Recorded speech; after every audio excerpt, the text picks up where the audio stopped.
Rebonjour ou bonjour à tous. Merci à ceux qui sont depuis hier matin. Il y a quand même quelques fidèles qui en sont à leur 4e demi-journée. Du coup, je salue le courage. Bienvenue à ceux qui éventuellement nous rejoignent pour cette dernière après-midi.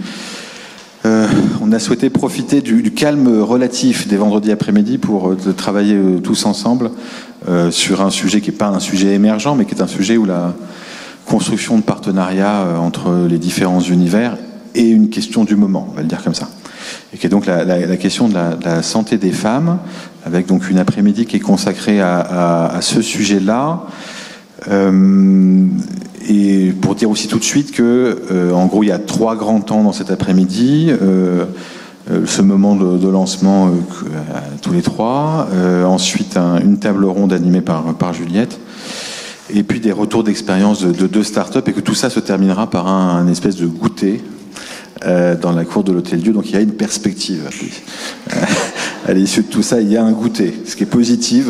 Voilà. Je dis aussi qu'il va faire chaud cet après-midi, que cet amphithéâtre est connu pour être particulièrement chaud. Donc je ne peux que vous inviter à vous hydrater régulièrement. Vous savez, c'est les conseils de... Voilà, je suis ravi pour finir cette agora du soin digital de pouvoir le faire aux côtés de Juliette Moreau et de Vassilis Tsatsaris, que je laisserai se présenter mieux que moi dans un instant. Et on va donc commencer par juste vous partager avec vous là où on en est de la réflexion collective. Peut-être qu'on peut commencer par un micro-tour de table, Juliette, et ensuite Vassilis, pour juste décliner vos noms, prénoms et matricules. Ça marche tout de suite. Donc bonjour, moi je suis Juliette Moreau, je suis la présidente d'un collectif d'entrepreneurs en innovation en santé des femmes qui s'appelle Femtech France. La Femtech, c'est une filière, on n'a pas inventé le nom, c'est une filière mondiale et je vous en parlerai un petit peu plus tout à l'heure. Et en plus de ma fonction de présidente dans l'association, je suis aussi la fondatrice d'une Femtech, donc d'une entreprise en innovation en santé des femmes qui s'appelle MyYes Life. Bonjour, Vassilis Tsatsaris, je suis médecin clinicien et chercheur à la maternité Port-Royal ici à Cochin, juste à côté. Et je dirige avec Catherine Deneux, qui est chercheure en épidémiologie au sein du CRES, l'Institut hors mur santé des femmes de l'Université Paris-Cité, dont je vous parlerai un peu plus tard. Merci à tous les deux et merci d'avoir pris votre après-midi pour ce moment d'échange. Peut-être juste se donner 1 ou 2 éléments de la démarche, de là où vient la démarche, pardon. Les discussions ont commencé entre nous il y a quelques mois de ça, à l'occasion de l'élaboration d'un projet de tiers-lieu d'expérimentation, c'est un appel à projet qui a été lancé par l'État pour essayer d'ouvrir, en fait, ou de faciliter l'accès pour les startups à l'environnement hospitalier pour venir y tester des solutions, s'y confronter au regard des cliniciens, à la fois améliorer les produits, accumuler des preuves. Et à cette occasion-là, on a beaucoup échangé. On a constaté aussi à quel point on était sur d'abord un champ qui collectivement évidemment nous intéresse et nous mobilise, mais aussi sur un univers où il n'était finalement pas si facile que ça, peut-être encore moins facile que dans d'autres champs, de faire ce pont entre des projets de start-up, souvent portés par des regards de patientes et de patientes engagées, et un univers hospitalier qui à la fin des fins peut être l'environnement de déploiement, le client, le prescripteur, l'expert, l'évaluateur, et qui avait besoin de faire un travail collectif pour créer les interfaces entre ces univers-là. Et c'était, je pense, très frappant parce que pour avoir l'occasion, avec l'ensemble de l'équipe à Hôtel-Dieu, que je remercie, de voir finalement beaucoup de questions, beaucoup de champs, beaucoup de start-up, c'est très particulier à ce champ-là. C'est des startups vraiment portées par des patientes venant de l'extérieur, et on voit bien que l'interface est un tout petit peu différente et qu'il faut y réfléchir ensemble. Ça nous a amené immédiatement à faire le lien avec Vassilis Tsatsaris et puis l'univers de l'IHM Santé des Femmes de l'Université de Paris-Cité, qui est par ailleurs partenaire de l'initiative, qui a lancé avec la PHP l'initiative à Hôtel-Dieu il y a maintenant de ça un peu plus de 2 ans. Et on essaie de travailler, de construire cette interface-là. Avant de laisser peut-être la parole à Juliette et ensuite à Vassilis pour nous parler plus longuement à la fois de la Femtech France et de l'IHM, un mot pour dire aussi qu'on a souhaité que ce mouvement, on puisse le lancer sans être tributaire de la réponse à un appel à projet. Et donc ça nous a conduit hier à PHP et Femtech France à signer une convention de partenariat entre les deux entités, le directeur général de l'assistance publique Nicolas Revel qui était présent et Juliette au nom de Femtech France. Et donc on a posé dès maintenant les bases de ce partenariat-là avec vraiment le souhait de pouvoir avancer, quel que soit le sort de notre dossier, dont on souhaite quand même qu'à la fin il soit retenu, mais voilà, mais quel que soit le sort de ce dossier, de pouvoir avancer ensemble. C'est pour vous dire aussi que pour nous, cet après-midi, c'est pas simplement uniquement un moment d'échange et de réflexion. Notre enjeu aussi, c'est de voir ensemble et de voir avec vous comment on peut derrière avancer, comment on peut travailler, sur quel sujet, voir aussi qui sont les cliniciens, les services qui sont intéressés par ces sujets, qui est prêt à s'y investir un peu. Ça fait partie des questions qu'on se pose. Et donc, sans vous mettre une pression excessive, on espère que certains d'entre vous seront prêts à poursuivre la démarche. Voilà, donc voilà pour ces quelques mots de départ. Juliette, je te laisse compléter et préciser. Déjà, merci. Nous aussi, on est très, très, très contents de la signature de ce partenariat et de l'officialisation de ce partenariat. Peut-être préciser qu'il a trois axes de travail, trois grands axes sur lesquels, du coup, Nicolas en a un peu parlé. Le premier, c'est justement la relation avec les soignants, faire connaître à la fois de cet écosystème innovation en santé des femmes les besoins, qu'est-ce qui peut émerger. Alors tu parlais de patients qui sont souvent à l'origine de création de Femtech, il y a des patients et des médecins, c'est vraiment ce qui est très spécifique. Je pense que ce qui caractérise la Femtech et ce qu'on fait nous, c'est contrairement peut-être à l'industrie plus traditionnelle pharmaceutique ou même du medical devices, du dispositifs médicaux, on ne part pas obligatoirement d'une découverte, d'un résultat de recherche pour ensuite faire un transfert de technologie. Là, on part vraiment d'un besoin. C'est vraiment ce qui est typique de l'innovation, hein, c'est-à-dire j'ai une problématique et comment je peux la résoudre. Et ces problématiques-là, elles peuvent émerger soit de patientes qui ont eu, ou de femmes, qui ont rencontré un certain nombre de problèmes et auxquels elles souhaitent trouver une solution. Et de là, elles enchaînent des propositions de la recherche et des fois donc une Femtech.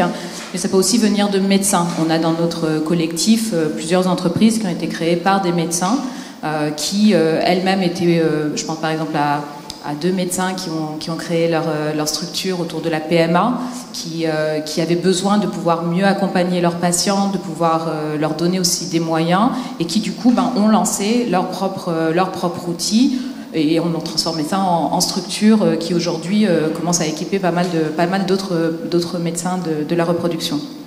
Donc ça c'est la Femtech et donc dans ce partenariat l'objectif c'est de pouvoir justement aller encore plus loin vers cet échange avec les soignants. Quand on est patiente ou juste citoyenne lambda, la relation avec le monde merveilleux du soin, elle est plutôt faite de manière, on va dire, conjoncturelle, hein, en fonction des besoins.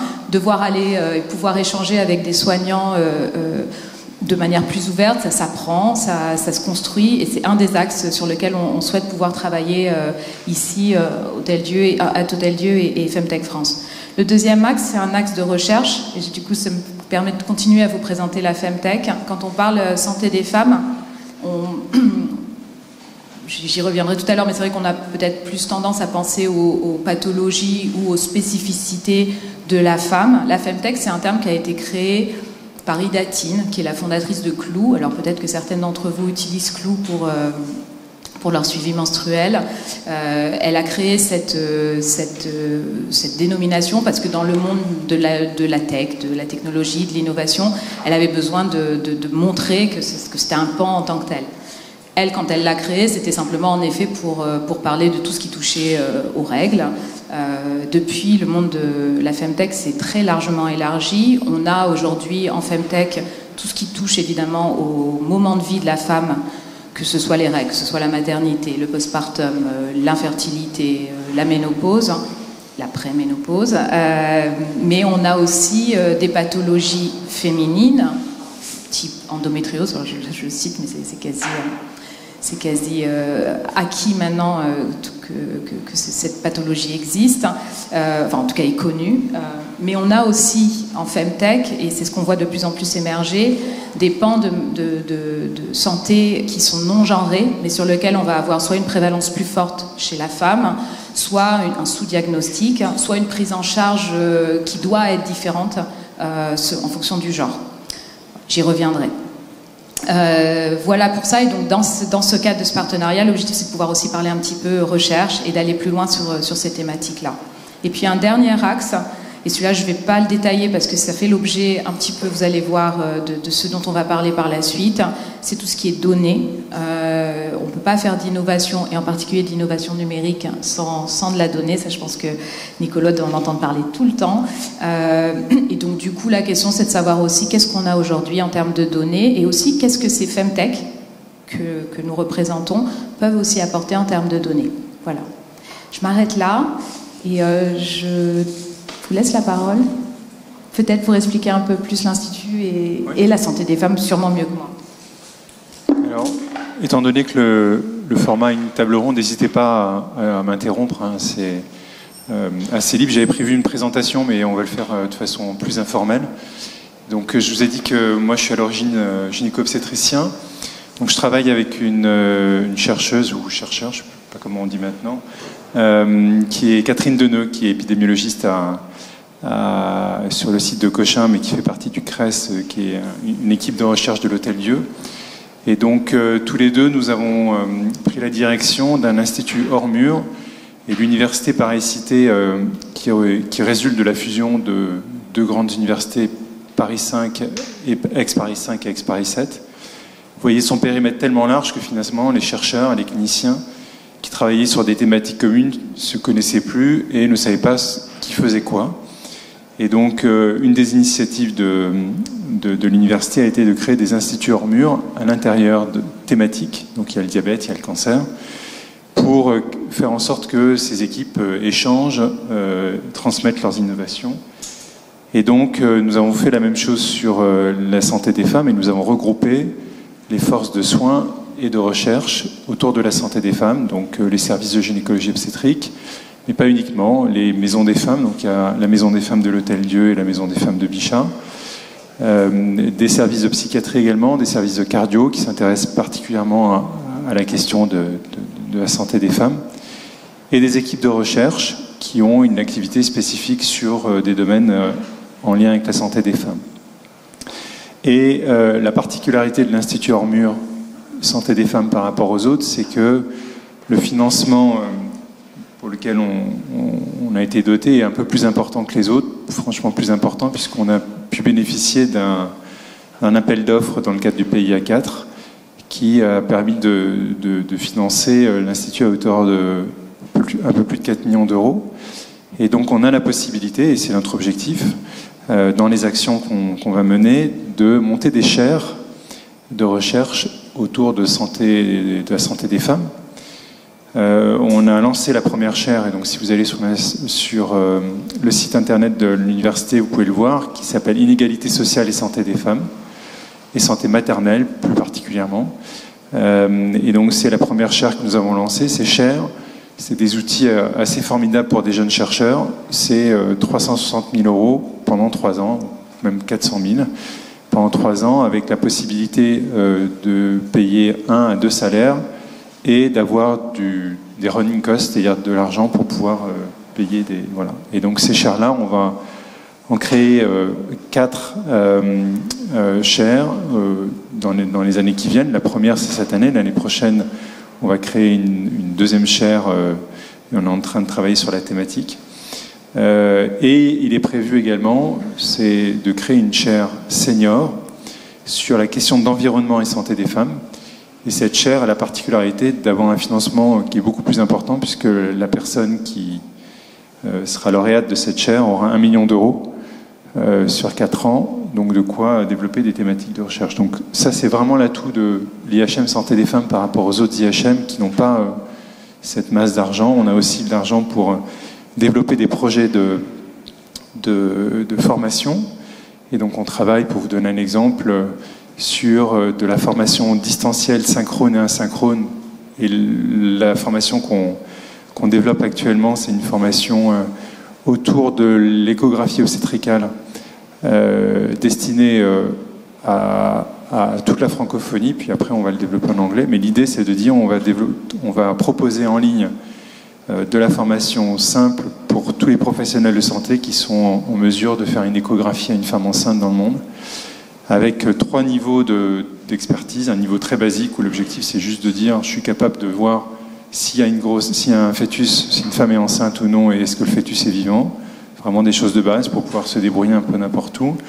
Et l'idée a émergé du fait que maintenant on est capable de faire de l'échographie avec un appareil portable qui commence à 500 €, puisque c'est quand même l'objectif d'une des startups en tout cas de l'Hôtel Dieu, de proposer, qui s'appelle Ecopen, et de proposer ce type d'approche. Mais voilà, l'idée c'est que l'examen échographique va pouvoir se démocratiser dans le monde entier, et donc on va apporter le support pédagogique qui va permettre aux gens de se former avec différents niveaux.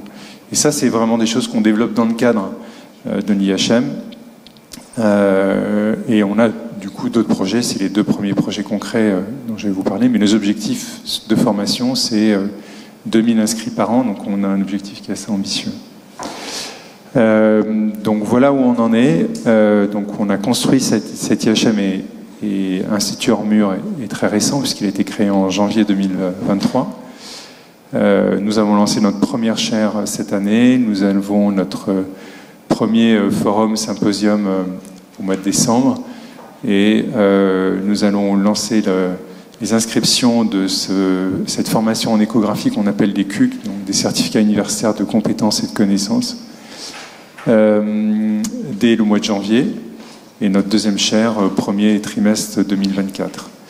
Et dans le cadre de cet environnement santé des femmes, on recherche des partenariats avec des startups. Donc on a toute une série de questions auxquelles on souhaite répondre et pour lesquelles on a besoin d'outils innovants. Et donc voilà, on sera ravis de pouvoir échanger, et peut-être que dans les forums qu'on va construire, notamment en 2024, avoir un lien avec les startups, en tout cas de l'environnement UPC, me paraît important. Juste pour vous donner une vision des équipes qui font partie de recherche, qui font partie de l'IHM, c'est très varié. Ça va de la recherche fondamentale d'équipes qui sont à l'Institut Cochin, de la recherche en épidémiologie, mais également des équipes de sciences humaines et sociales. Il y a 18 équipes de recherche de l'Université Paris-Cité qui font partie de l'Institut Hors Murs, et notre objectif c'est vraiment de créer de l'interdisciplinarité, de la recherche du coup transversale entre nos différentes facultés. Vous savez que l'université est divisée en facultés de sciences humaines, facultés santé et facultés de sciences dures, que ces 3 domaines sont assez cloisonnés et qu'on veut décloisonner en fait ces domaines-là. Et donc une des façons de faire, et ça c'est l'université qui a obtenu un gros financement, c'est de créer des bourses doctorales et postdoctorales attribuées à des chercheurs qui auraient des projets à cheval entre deux facultés. Donc à partir du moment où on a un projet qui est à cheval entre des sciences humaines et de la recherche fondamentale, on peut être éligible à ces bourses doctorales. Donc on a 10 financements par an de bourses doctorales ou postdoctorales, ce qui est un énorme avantage pour nous pour pouvoir postuler à ces bourses-là. Le dernier point que je voulais aborder, c'est qu'on souhaite développer la recherche participative et donc intégrer les associations de patients dans nos projets de recherche. Donc on le fait déjà avec certaines équipes. Moi j'ai un essai randomisé qui a été lancé pour évaluer le dépistage d'une complication de la grossesse de la pré-éclampsie sur 15 000 femmes à peu près à inclure dans cette étude en 2 ans. Donc ce projet, on l'a monté avec l'association française des patientes qui, du coup, se sont regroupées autour de cette complication de la grossesse qu'on appelle la pré-éclampsie. C'est-à-dire qu'on a réfléchi le projet ensemble, on l'a monté ensemble, on est allé chercher les financements ensemble. Et maintenant, du coup, on avance dans le projet ensemble, c'est-à-dire qu'on montre aux patientes à qui on propose l'étude, que derrière, on a le soutien de l'association de patients, et c'est un vrai plus. Et donc, cette recherche participative, où on intègre les patientes, mais pas juste sur un affichage, mais qu'elles participent et qu'elles sont impliquées dans les différents comités des différentes études, c'est un plus énorme, et on souhaite vraiment développer ça dans les projets de recherche qui vont émerger de l'Institut Ormur. Voilà, un petit panorama. Donc, je pense que l'objectif, c'est qu'on soit un peu interactif. Merci beaucoup, Vassilis. Je pense que l'interaction, c'est une bonne idée. Est-ce qu'il y a des réactions, des questions, des interrogations? Est-ce que quelqu'un veut dire quelque chose? Ah, je vais même vous donner un micro, comme ça vous pourrez le dire haut et fort. Bonjour, Ursula Gleisner. Donc, justement, je crée une start-up dans la FemTech. Je trouve ça très intéressant, votre initiative. Je voudrais savoir comment, concrètement, vous travaillez avec les start-up, parce que c'est vrai qu'il y a cette pôle de recherche. Vous apportez aussi tout votre savoir au niveau des patients, de médecins, etc. Donc, comment, concrètement, vous travaillez, parce que vous avez mentionné plusieurs appels à projets. Donc, comment on peut, voilà, qu'est-ce qu'on fait, quelles sont les règles, etc. Alors, il n'y a pas de règles. Je vais vous donner 3 exemples de choses qu'on fait. Le premier exemple, c'est de répondre à des appels d'offres type RHU, donc recherche hospitalo universitaire, qui sont des gros appels à projets, et on a une question, on pense qu'on peut développer un partenariat avec un industriel, qui peut être une grosse société, mais également une start-up. Et du coup, on va chercher la start-up qui est concernée par la thématique, et on monte un projet de recherche hospitalo-universitaire. On l'a fait avec, sur un projet sur la menace d'accouchement prématuré. C'est le professeur François Goffinet qui a obtenu un financement sur des marqueurs d'accouchement prématuré qui ont été identifiés par une chercheuse de l'Institut Cochin et Louis Marcelin qui est juste devant vous. Et donc voilà, donc ça c'est un des premiers modèles. On a des données scientifiques qui font qu'on souhaite développer un projet avec un industriel. On va chercher un industriel qui est dans notre thématique. La deuxième, c'est qu'il y a des chercheurs qui font une découverte ou qui ont une problématique et qui créent une start-up. Et donc ça aussi, c'est l'autre façon de faire, c'est-à-dire qu'on crée notre start-up et on avance. Et puis la dernière, c'est qu'en fait, des start-up viennent nous solliciter en nous disant, voilà, on est intéressé par avoir accès à des données. Alors, c'est pas simple d'accéder aux données. Hein. Je freine tout de suite. C'est-à-dire qu'arriver de l'extérieur et dire, on a au niveau de l'université Paris-Cité 5 ou 6 maternités et services de gynécologie, on a un pool énorme de patientes et finalement on va pouvoir accéder à des données. C'est toujours très compliqué, mais si on met en place des partenariats, c'est possible. Et donc voilà, on est sollicité par des entreprises de taille plus ou moins importante pour monter des projets collaboratifs, et donc avec des conventions, on arrive à mettre en place des projets. La dernière chose dont je n'ai pas mentionné, ce qui pourrait intéresser un certain nombre d'entre vous, c'est qu'on a mis en place des partenariats internationaux et qu'on travaille notamment dans le domaine de la santé périnatale de façon très étroite avec des services de maternité et des services de pédiatrie en Afrique.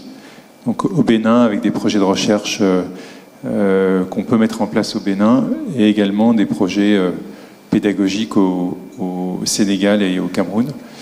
Donc voilà, on a accès en tout cas au terrain d'autres pays, notamment en Afrique. Et peut-être pour compléter, dans la gamme des choses qui sont possibles, Vassilis a très bien dessiné la carte de ce qui est du côté recherche plutôt, avec à la fois engagement dans des RHU, capacité à créer une start-up issue de la recherche et puis accès à des données. Et l'objet propre du tiers-lieu qu'on essaie de construire ensemble, c'est de répondre à, on va dire, un 4e besoin qu'on a un peu préfiguré avec Louis dans le cadre d'un gros projet financé par BPI il y a 2 ans maintenant, qui est ouvrir l'accès à des terrains d'expérimentation. C'est-à-dire qu'un certain nombre de startups ont besoin d'abord de commencer à tester leurs produits en vie réelle. Ils ont même généralement avant ça besoin d'échanger avec des soignants pour voir si ce produit a du sens, est pertinent sur le plan médical, s'insère à peu près correctement dans les stratégies de prise en charge. Enfin, bref, si le produit a une chance de répondre à un besoin croisé, on va dire patient-soignant. Il y a aussi besoin de pouvoir aller derrière, tester en vie réelle, voir ce que ça donne, voir si ça marche, si ça marche pas. C'est encore un cran plus loin. Et puis il y a encore une étape qui va être de s'engager dans une recherche clinique ou une évaluation propre, solide et méthodologiquement baquée de ces produits ou solutions. L'objet propre des tiers-lieux, c'est d'essayer de faciliter l'accès à ces trois éléments-là qui sont très complémentaires, avec, je crois aussi, du coup, besoin d'être capable de rentrer, alors c'est ce qu'il faut dire des RHU, mais de rentrer dans une espèce de relation de partenariat un peu au long cours. Et ça marche si vous avez des deux côtés la bonne philosophie générale, si les uns et les autres se retrouvent là-dedans. On le fait avec Louis et avec les urgences gynéco de Port-Royal sur un outil numérique, une start-up qui s'appelle Nabla. On voit aussi que quand dans le cadre c'est celui de la recherche clinique, c'est évident que c'est un peu plus lourd. Mais donc c'est ce qu'on essaie de faire en plus. Et je trouve que c'est une des questions qu'on peut avoir aujourd'hui et où les uns et les autres peuvent avoir des éléments de réponse. Mais comment on construit des moments ou des environnements où il peut y avoir ce type d'échange assez informel sur mon produit, ce que j'imagine faire, et avoir la vision de soignants, de médecins sur le produit lui-même. Hier, sans faire le pont entre les différentes parties de l'Agora, mais je ne sais plus qui a dit, mais ce qui est extrêmement vrai, qu'un produit qui venait compliquer la stratégie de prise en charge avait très peu de chances d'arriver au bout. C'est-à-dire que quelque chose qui ne s'insère pas bien dans la manière dont le soin est organisé et délivré, qui suppose qu'on aille recomposer cette prise en charge, qui va obliger à changer les habitudes du service, qui va obliger éventuellement à se poser des questions en termes de ressources humaines, c'est un verrou important. Et donc c'est aussi, de notre point de vue, une chose dont vous devez, côté start-up, pouvoir discuter assez tôt avec les services de soins, c'est avoir mesuré cet impact, voir si le truc rentre bien dans l'environnement. Parfois, le changement est souhaitable et accompagné par les uns par les autres. Parfois, l'impact est trop lourd au regard du bénéfice. Donc, ça fait partie des discussions qu'il faut pouvoir avoir. Et pour moi, c'est aussi un peu un des enjeux des discussions qu'on peut essayer d'organiser collectivement. Est-ce qu'il y a une deuxième question? On est assez bon pour répondre en une demi-heure à une question. Donc,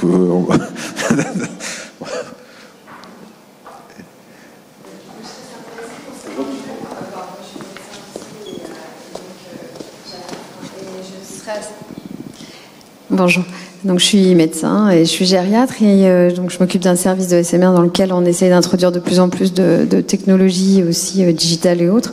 Et en fait, comment vous faites justement quand vous avez besoin d'un terrain comme ça, un peu d'études cliniques pour trouver vos partenaires, quand vous avez envie de développer une application en lien, alors typiquement là de la femme âgée par exemple ou de l'aidante âgée? Alors typiquement, c'est tout l'enjeu de ce partenariat, parce que soit c'est... alors, il y a plusieurs startups là qui pourraient témoigner et qui le feront peut-être au goûter. Mais typiquement, c'est soit vous courez les congrès en essayant de convaincre un ou deux KOL, comme on dit, pour venir rejoindre votre projet qui va lui-même ou elle-même vous ouvrir des portes. Donc, c'est pas si simple.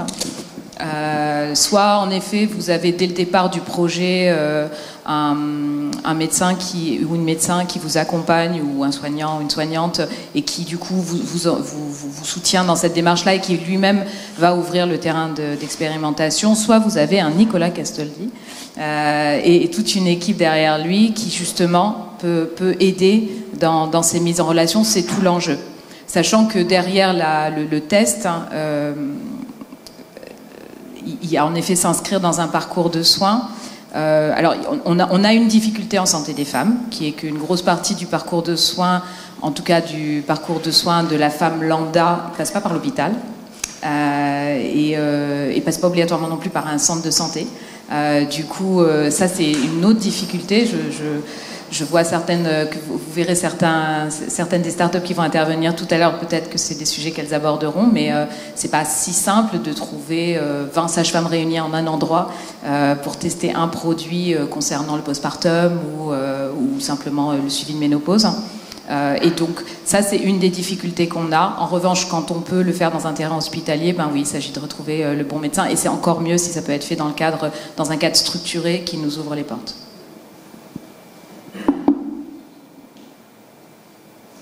Est-ce qu'il y a d'autres questions? La parole étant libre. Le sujet est un peu défini. Peut-être, non, juste compléter. Par contre, s'il y a des vocations dans la salle, nous, c'est un des points qu'on fait chez Femtech France. Ouais, tu aurais dû me rappeler à l'ordre. Il ne faut pas hésiter à nous écrire, parce que ça fait aussi partie de l'intérêt de ce collectif, de pouvoir justement rencontrer des soignants, des soignantes qui ont envie de quelque chose, envie d'une innovation, soit qui ont envie d'être un terrain, soit qui proposent, et nous de les mettre en relation avec des porteuses de projets. Ça fait aussi partie de ce qu'on fait, c'est-à-dire qu'on organise très régulièrement des conférences, des lieux de rencontre avec des thématiques, avec aussi comme objet de faire du dating entre soignants et entrepreneurs ou wannabe entrepreneurs.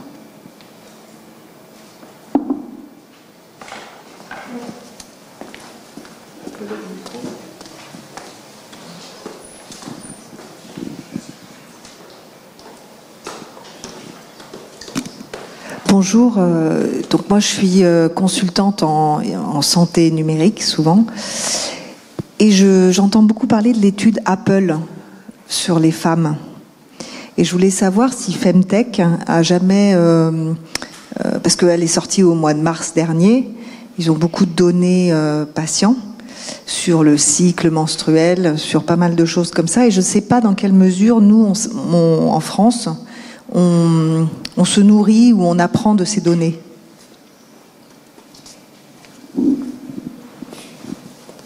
Je ne suis pas hyper sachante sur la base de données qu'a réunie Apple. C'est via la iWatch, c'est ça, c'est l'application santé.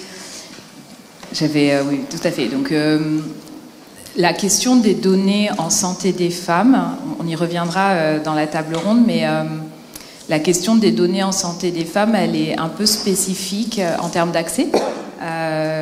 Et aujourd'hui, en tout cas, il n'y a pas de base de données open source en santé des femmes en France. Voilà, c'est sur cette réponse-là.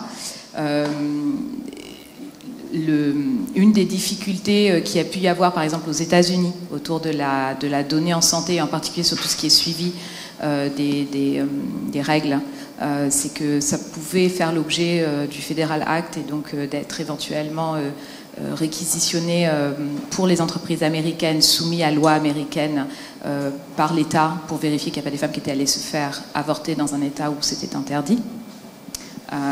Donc il y a une question de privauté des données aux États-Unis qui n'est pas la même que celle qu'on a en Europe et où ce type d'accès n'est pas si simple, et heureusement. Parce qu'on a pas les mêmes données. Ce qui par contre, peut-être juste pour rebondir sur ce que vous dites et faire un parallèle sur un sujet qui m'est cher, c'est que par contre, sur la santé des femmes et l'innovation en santé des femmes, et donc la Femtech en particulier, il y a un énorme progrès qui est fait et beaucoup d'investissements qui sont faits aux États-Unis et en Grande-Bretagne. Et aux États-Unis, en effet, des sociétés comme Apple, comme Google. Google Venture est le second investisseur en Femtech au monde. Voilà, à garder en tête. Donc aujourd'hui, c'est un domaine, c'est pas une niche. C'est un domaine sur lequel il y a une estimation de marché, et c'est important d'avoir ces chiffres-là en tête, à 100 milliards de dollars pour 2030, c'est-à-dire demain, et sur lequel aujourd'hui l'Europe, je ne parle même pas de la France, mais l'Europe reste encore relativement en retard, tant en termes de propositions de structures et d'innovation qu'en tant que développement. Et juste pour vous annoncer, pour vous dire à quel point c'est un sujet qui intéresse y compris des très très grands groupes, peut-être avez-vous vu passer l'annonce récente de Procter & Gamble qui produit Clearblue, tout le monde a vu au moins une fois dans sa vie, enfin pour les filles, le petit bâton d'annonce de grossesse. Clearblue vient de lancer la même chose pour la ménopause. En y associant donc un petit test en ménopause, en y associant une app, digitale de suivi de la ménopause, de suivi des symptômes et d'éducation. Donc Procter & Gamble, un groupe industriel absolument énorme et ayant extrêmement de moyens. Donc la santé des femmes aujourd'hui, et donc juste pour faire le lien avec ce que vous évoquiez, c'est aussi un sujet d'argent. Voilà. Et peut-être juste pour rebondir, pour se rassurer aussi un peu collectivement, hier on a interrogé Chris Ross, qui est donc le CIO de la Mayo Clinic depuis des années, dont Juliette est fan, puisqu'elle lui a sauté dessus le soir en lui disant « Je suis une fan ». Voilà. Tout à fait. Non, mais c'était beau à voir d'ailleurs, c'était un vrai moment touchant.